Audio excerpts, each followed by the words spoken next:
Shapes and patterns के बारे में। ये क्लास 1 की वीडियो ऑक्सफोर्ड एडवांटेज की मैथ्स है। अगर आपका एग्ज़ाम हो गया हो ऐसे 1 की तो कोई बात नहीं, आप इसको पढ़ लेंगे तो आपको क्लास 2 में भी ये काम देगा। एज इट इज़ रहता है, थोड़ा बहुत कुछ चेंजेस आपको देखने को मिलेगा, ठीक है। और एग्ज़ाम नहीं हुआ होगा तो थोड़ा सा वीडियो लाने में लेट हो गया है ना, तो कोई बात नहीं, आप इसको अच्छे से ध्यान से पढ़ेंगे तो आगे भी आपको काम देगा, क्योंकि मैथ्स होता है तो मैथ्स हमको सभी लेवल का पढ़ना चाहिए। तो चलिए हम स्टार्ट करते हैं। तो इस चैप्टर में हम लोग को क्या पढ़ना था, शेप्स एंड पैटर्न्स के बारे में। तो शेप्स क्या होते हैं और पैटर्न्स क्या होते हैं उस चीज़ के बारे में हम लोग शेप्स को पढ़ेंगे, ठीक है।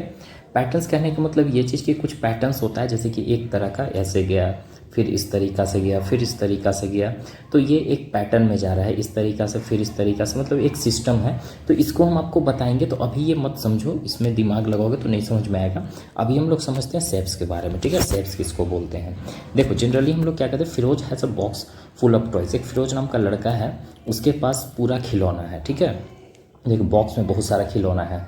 वो क्या करता है, वो खेलते वक्त वो सब जितने भी खिलौना होते हैं बॉक्स में सारा बाहर निकाल लेता है, ठीक है। और वो नोटिस करता है टॉयज़ को, मतलब कि अच्छे से ध्यान से देखता है, तो वो बहुत सारे चीज़ों को देखता है। तो मतलब स्कूल में जो पढ़ा था ना, फिरोज जो स्कूल में पढ़ा था शेप्स के बारे में, पैटर्न्स के बारे में, तो उसी टाइप से इसको खिलौनों में भी दिखाई दे रहा है, ठीक है। उसी टाइप से कोई आपका राउंड में है, कोई स्क्वायर में है, इस तरीक़ा से। तो अब यहाँ पे आपको दिखाई दे रहा होगा ये बॉक्स है और उसका खिलौना आपको दिखाई दे रहा है, ये भी खिलौना है, ये भी है, ये भी टॉयज़ है, ये भी टॉयज़ है। तो ये सब जो ये पैटर्न शेप्स देख रहा है ना, तो इसको सब लग रहा है कि हम तो ये सब स्कूल में पढ़े हुए हैं। तो अब यहाँ पे आप स्कूल में क्या क्या पढ़े थे, इस चीज़ के बारे में पढ़े थे। ये हमारा स्फीयर था, ये हमारा क्यूब था, ये हमारा कोन था, ठीक है। तो ये चीज़ के बारे में, तो यहाँ पे अब हम लोग क्या मैच करने वाले, इसको इससे मैच करेंगे, इसको इससे मैच करेंगे, इसको इससे मैच करेंगे। तो हम लोग ये सब स्कूल में पढ़े हैं और वही चीज़ यहाँ पे भी हम लोग पढ़ रहे हैं। ये जो हमारा खिलौना है सेम सिमिलर इसी के जैसा दिख रहा है। तो शेप्स के बारे में हम लोग इसीलिए पढ़ना ज़रूरी होता है, ताकि हम लोग जो भी देखेंगे वो शेप्स हमारा एक जैसा होता है। हम लोग डे टू डे लाइफ में बहुत सारे चीज़ों को देखते हैं, जो कोई राउंड होता है, कोई स्फीयर में होता है। हम आपको बताएंगे स्फीयर किसको बोलते हैं, क्यूब किसको बोलते हैं, ठीक है। अब यहाँ पे हम लोग पढ़ने वाले straight line and curved line. देखो स्ट्रेट लाइन क्या होता है, कर्व्ड लाइन क्या होता है। स्ट्रेट लाइन कहने का मतलब कि सीधा लाइन को बोलते हैं, ठीक है। आपको यहाँ पे लाइन्स, बहुत सारे लाइन्स आपको दिखाई दे रहे होंगे, ठीक है। ये भी लाइन्स है हमारा, लेकिन कहीं आपको ये लाइन्स ऐसे कहीं दिखाई दे रहा है इस तरीक़ा से, कोई इधर गया है, कोई इधर गया है, कोई इधर, नहीं ऐसा नहीं दिखाई दे रहा होगा, सब एकदम सीधा दिखाई दे रहा होगा। तो सीधा लाइन को ही हम लोग क्या बोलते हैं, स्ट्रेट लाइन बोलते हैं। तो स्ट्रेट लाइन आपको समझ में आ गया। नेक्स्ट आपका क्या है, कर्व्ड लाइन। ये आपको दिखाई दे रहा होगा, कर्व्ड ऐसे है, कोई ऐसे है, कोई इस तरीक़ा से, कोई इस तरीक़ा से, मतलब ये आपको टेढ़ा मेढ़ा रहेगा, तो ऐसे लाइन को हम लोग कर्व्ड बोलते हैं, ठीक है। ऐसे रहेगा, ऐसे भी हो सकता है, मतलब कुछ भी आप ऐसे कर दो, ये आपका कर्व्ड लाइन होगा, सीधा नहीं होता है वो कर्व्ड लाइन। तो आपको यहाँ पे समझ में आ गया। अब यहाँ पे आपको क्या करना है, इस बॉक्स में जो बनाया हुआ है डॉटेड में, इस डॉट में आपको स्ट्रेट लाइन और कर्व्ड लाइन आपको ड्रॉ कर लेना। जैसे कि स्ट्रेट लाइन हम ऐसे ड्रॉ कर लिए, कर्व लाइन हम लोग ऐसे ड्रॉ कर लिए, समझ में आ रहा है। यहाँ ड्रॉ कर लिए स्ट्रेट लाइन, इसको मिला दिए, इसको मिला दिए, ठीक है। कर्व लाइन हम लोग ऐसे ड्रॉ कर लिए। तो ये इस तरीक़ा से आप भी कर सकते हो, आपको जैसा मन उस हिसाब से कर सकते हो, इसमें कोई दिक्कत नहीं है। ऐसा नहीं कि टीचर्स हमको ऐसे बोले हैं तो ऐसे करना है, आपको अपने हिसाब से दिमाग लगा के बोलना है। क्योंकि स्ट्रेट लाइन यहाँ से भी हो सकता है, ठीक है, ये भी स्ट्रेट लाइन हो सकता है, इसमें आपको कर्व भी बनाना है। तो कर्व बनाने के लिए आप ऐसे भी कर्व बना सकते हो, ठीक है। आप अपने हिसाब से डिज़ाइन बना सकते हो, आप पे डिपेंड कर। अब हम लोग पहले पढ़ेंगे सर्कल के बारे में, सर्कल होते क्या है। बाबू आप मम्मी का चूड़ी देखे होंगे, ठीक है, वो एक सर्कल का शेप में रहता है, ठीक है। कैसा शेप में रहता है, सर्कल का शेप में, उसी को हम लोग सर्कल बोलते हैं। हम अपने घर में बहुत सारे सर्कल बोलते हैं। ये जो आपको दिखाई दे रहा है राउंड राउंड, कि आपका सर्कल है। हम घर में क्या क्या है, देखो ये आपका घड़ी हो गया, प्लेट हो गया, रोटी हो गया आपका, ये सब कौन सा शेप में होता है, सर्कल शेप में होता है। सर्कल आप समझ गए क्या होता है, सर्कल हम इसको बोलते हैं, ठीक है। बात क्लियर हो गया। प्लेट आपके घर में हो गया, घड़ी हो गया, वॉल क्लॉक जिसको बोलते हैं, रोटी जो बनता है आपका, वो सब सर्कल का शेप में होता है। अब रेक्टेंगल्स की बात करें, रेक्टेंगल्स हम उसको बोलते हैं जिसका अपोजिट साइड्स इक्वल्स होते हैं। जैसे कि ऐसे रेक्टेंगल शेप में होता है, जैसे पूरी तरह से लीडो का गोटी जो होता है ना, उसको हम रेक्टेंगल नहीं बोलेंगे, ठीक है। रेक्टेंगल कहने का मतलब कि इस साइड वाला और इस साइड वाला ये इक्वल रहता है। अब इधर वाला और इधर वाला इक्वल रहता है, मतलब कि इधर अगर 2 लिखा हुआ है तो यहाँ भी 2 ही होगा, यहाँ पे 4 है तो यहाँ भी 4 ही होगा, है ना। ये वाला इक्वल होता है और ये वाला इक्वल होता है, ठीक है। चारों तरफ इक्वल नहीं होता है, ऑल साइड्स इक्वल नहीं होते, उसको हम लोग रेक्टेंगल बोलते हैं। क्लियर हो गया। अब रेक्टेंगल में क्या होता है कि इधर वाला ज़्यादा बड़ा होगा और इधर वाला ज़्यादा बड़ा होगा, इधर वाला और इधर वाला इससे छोटा होगा इसके कंपैरिजन में, ठीक है। तो ऐसे चीज़ों को हम लोग रेक्टेंगल शेप बोलते हैं। आपके पास नोटबुक होगा, कॉपी होगा, ये सब आपका रेक्टेंगल से, आपके घर में टेलीविज़न्स होंगे, ठीक है। ये आपका विंडो हो गया, है ना, ट्रे, जिसको ट्रे भी हो गया आपका, ये आपका नोटबुक हो गया, ये सब कौन सा शेप में होता है, रेक्टेंगल शेप में होता है। देखो इधर वाला लाइन और इधर वाला लाइन आपको ज़्यादा दिखाई दे रहा होगा, इधर वाला शॉर्ट दिखाई दे रहा है ना, तो ऐसे चीज़ों को हम लोग रेक्टेंगल बोलते हैं। यहाँ पे और यहाँ पे अगर हम लोग मेज़र करेंगे तो, और यहाँ पे तो सबसे ज़्यादा किधर आएगा, ये वाला और ये वाला इक्वल आएगा ना, और ये वाला इक्वल आएगा, ठीक है। तो अपोजिट साइड हम लोग इक्वल बोलते हैं। अब यहाँ पे आप देख लो, कलर द सर्कल एंड, देखो सर्कल को आपको रेड कलर से कलर करना है और रेक्टेंगल को आपको ब्लू कलर से। तो इसमें रेक्टेंगल कौन हुआ, रेक्टेंगल हमारा ये हुआ और ये हमारा सर्कल हुआ। अब ये दोनों क्या है, ये दोनों जो बच गए ये क्या है, देखो इसमें आपको ये वाला सब इक्वल आपको नज़र आ रहा होगा, है ना, चारों तरफ लग रहा होगा कि इक्वल है। अगर यहाँ 1 होगा तो यहाँ भी 1, यहाँ भी 1, यहाँ भी 1। तो ऐसे चीज़ों को हम लोग स्क्वायर बोलते हैं, ठीक है। ऐसे शेप वाले को हम लोग स्क्वायर बोलते हैं। आपके घर में बहुत सारे डब्बा वगैरह होगा जो स्क्वायर शेप में आता है, जैसे लूडो का गोटी जो होता है ना, तो लूडो का डाइस, हम लोग गोटी को इंग्लिश में डाइस बोलते हैं। हम देखो यहाँ पे हिंदी भी बता देता ताकि आपको समझ में आए, ठीक है। तो डाइस जो होता है लूडो का, तो वो हमारा स्क्वायर शेप में होता है। ये आपका रेक्टेंगल शेप में हो गया। जैसे कि आपका बर्थडे का कैप जो होता है ना, बर्थडे का कैप जो पहनते हो आप लोग, वो आपका इस तरह का शेप में होता है, रेक्टेंगल शेप में। और सॉरी, रेक्टेंगल नहीं, रेक्टेंगल इसको नहीं बोलते हैं। रेक्टेंगल हमारे ये हुआ, ये आपका ट्रायंगल, ठीक है, जो कि 3 साइड्स होते हैं। ट्रायंगल के एक इधर साइड हो गया, एक इधर साइड, एक इधर साइड। रेक्टेंगल के 4 साइड्स होते हैं और स्क्वायर के भी 4 साइड्स होते हैं, और इस सर्कल का नो साइड, कोई साइड से नहीं होता। अब हम लोग यहाँ पे स्क्वायर की बात करेंगे। ऑलरेडी हम स्क्वायर के बारे में आपको बताएं, स्क्वायर जिसका ऑल साइड्स इक्वल होते हैं, मतलब कि चारों तरफ बोलोगे तो चारों तरफ इक्वल होगा। ये आपके घर में देखो, ये तकिया का कवर होता है, मतलब कुछ स्क्वायर में भी तकिया होते हैं ना, पिलोज वगैरह जो सोफ़ा पे रखा जाता है, वो स्क्वायर में हो गया। विंडोज़ भी स्क्वायर में होते हैं। ये जो कैरम होता है आपका, वो भी स्क्वायर में होता है, चारों तरफ इक्वल होता है। ऐसा नहीं कि इधर ज़्यादा बड़ा है, इस तरह का शेप में कैरम देखे हो कभी, नहीं, पूरा स्क्वायर में रहता है कैरम, ठीक है। तो स्क्वायर बोलते हैं। ये ट्रायंगल होता है जिसका 3 साइड्स होते हैं, है ना, 3 साइड्स, तीनों साइड्स हम लोग इस इक्वल बोलते हैं, इसीलिए ट्रायंगल बोला जाता है इसको। तीनों साइड्स इसका इक्वल हो। ट्रायंगल का ऐसा नहीं कि तीनों साइड्स इक्वल होते हैं, एक वो आपको आगे क्लास में पढ़ना होगा किसका साइड इक्वल होता है, किसका साइड इक्वल नहीं होता है। बस आपको यहाँ पे समझो कि ट्रायंगल होते हैं जिसका 3 साइड्स होते हैं।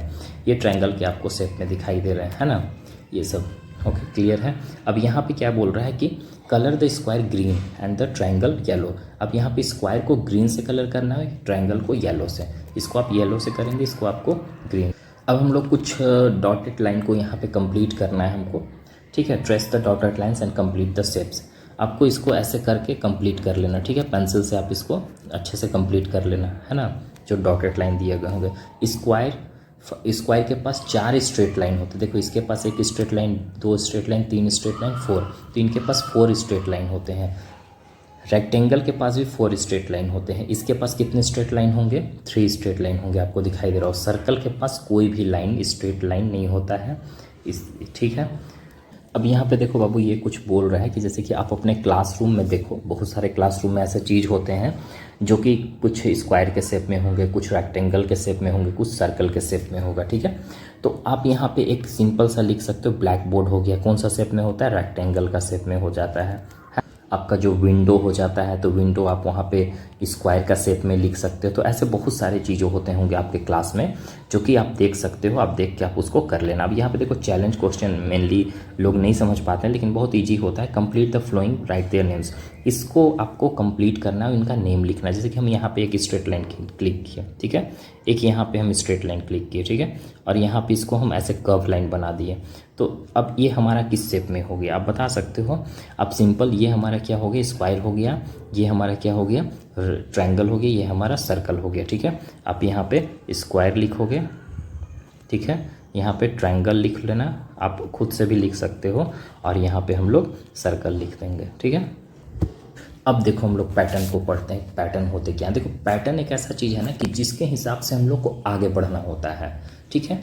जैसे कि यहाँ पे देखो आपका क्या है, फर्स्ट में ब्लू कलर का यहाँ पे स्क्वायर है, फिर आपका ट्रायंगल है येलो कलर का, फिर ब्लू, फिर ट्रायंगल येलो, फिर ब्लू, फिर ट्रायंगल येलो। तो आगे क्या होना चाहिए, स्क्वायर होना चाहिए ना ब्लू कलर का, तो ऐसे यही चीज़ को हम लोग पैटर्न्स बोलते हैं। अब यहाँ पे देखो ये हमारा सर्कल शेप में है, ठीक है, फिर सर्कल ग्रीन कलर का है, फिर सर्कल ये आप पर्पल कलर का हो गया, फिर ग्रीन, फिर पर्पल, फिर ग्रीन, फिर पर्पल, तो फिर कौन सा कलर होना चाहिए, ग्रीन कलर होना चाहिए। तो ऐसे आपको पैटर्न बनाना होता है, यही चीज़ पैटर्न कहलाता है कि जैसे आपको इंस्ट्रक्शन किया जाएगा उसी हिसाब से आपको आगे बढ़ना है, थोड़ा सा माइंड को लगाकर। अब जैसे कि ये वाला देखो, ये आपका रेक्टेंगल शेप में यहाँ पे बनाया हुआ है, इसका कलर अलग है, ठीक है, कलर को भी छोड़ दो, कलर तो हम लोग कर ही लेंगे। ये आप देखो कि इस तरीक़ा से बना हुआ है, फिर इस तरीक़ा से बना हुआ है, फिर इस तरीक़ा से, फिर इस तरीक़ा से, तो ऐसे पैटर्न जा रहा है। तो हमको आगे कौन सा पैटर्न बनाना होगा, ये वाला आपको पैटर्न बनाना होगा, लेकिन आपको बोला जाएगा यहाँ पे, बस हम आपको बता रहे हैं कि कितना आपको पैटर्न आगे बनाना है, ठीक है। तो इसी को हम लोग पैटर्न बोलते हैं।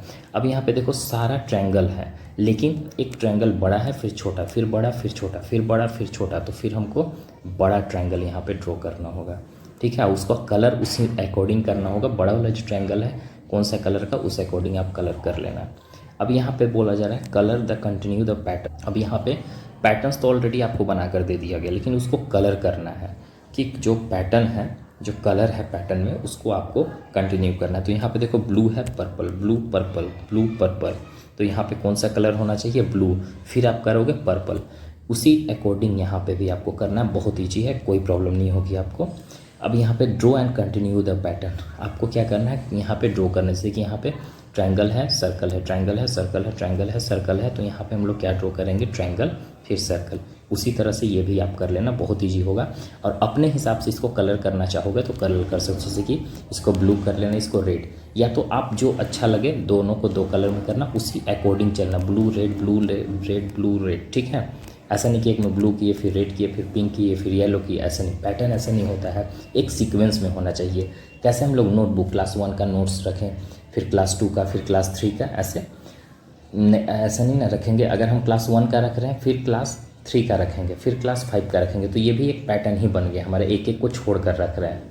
लेकिन ऐसा नहीं कि हम लोग क्लास 1 का रखें, फिर 5 का रखें, फिर 3 का रखें, फिर 2 का रखें, तो ये पैटर्न नहीं कहलाता है। पैटर्न में एक सीक्वेंस होना चाहिए, जो एक सीक्वेंस वाइज चले, मतलब कि जो हम लोग फॉलो कर रहे हैं वही चीज़ को आगे फॉलो करें। जैसे 1 के बाद हम लोग 3 लिखें, फिर 5 लिखें, मतलब कि 1 के बाद 2 आता था, 1 के बाद क्या होगा, 2 आता है, फिर 3 आता है, फिर 4 आता है, फिर 5 आता है। तो 1 के बाद हम लोग 3 लिखें, तो हम लोग फिर 5 लिखें, तो यहाँ पे देखो एक एक छोड़कर लिखा जा रहा है, तो आपको आगे भूला जाएगा इसको लिखने के लिए। तो 5 के बाद क्या आता है, 6 आता है, फिर 7 आता है, तो हम लोग क्या लिखेंगे, 7 आता है, क्योंकि यहाँ देखें हम लोग कि एक एक छोड़कर लिख रहा, तो उसी अकॉर्डिंग हम लोग आगे बढ़ेंगे, तो यही हमारा पैटर्न कर रहा है। अब यहाँ पे कुछ आपको ज्वाइन करना है, मतलब प्रैक्टिस करना है स्ट्रेट लाइन को, तो सिंपल वैसे ऐसे कर लोगे, ये आपका स्ट्रेट लाइन हो गया। कर्व लाइन आप इसको ड्रॉ कर सकते हो, ऐसे भी ड्रॉ कर सकते हो, ऐसे भी ड्रॉ कर सकते हो, आपको जैसा अच्छा लगे उस हिसाब से कर लेना। अब यहाँ पे क्या करना, सर्कल का शेप में जो आपको इसमें दिखाई दे रहा है उसको आपको टिक कर लेना। सर्कल का शेप में ये दिखाई दे रहा है, हम इसको टिक कर लिए, ठीक है। अब यहाँ पे रेक्टेंगल का शेप में आपको ये वाला दिखाई दे रहा है। फिर नेक्स्ट आपका क्या है, स्क्वायर का शेप में, तो स्क्वायर का शेप में हमको ये दिखाई दे रहा है, तो आप ऐसे कर लेना, ठीक है। अब यहाँ पे स्ट्रेट लाइन के शेप में, सॉरी ट्रायंगल का शेप में कौन दिखाई दे रहा है, तो पिज्जा हमको दिखाई दे रहा है। तो अब ऐसे हम लोग, तो आई होप कि वीडियो आपको पसंद आया होगा। अगर अच्छा लगा तो लाइक सब्सक्राइब जरूर करिए, अपने फ्रेंड के साथ शेयर भी करिए, और एग्जाम का प्रिपेयर करते रहिए। Best of luck for your examination.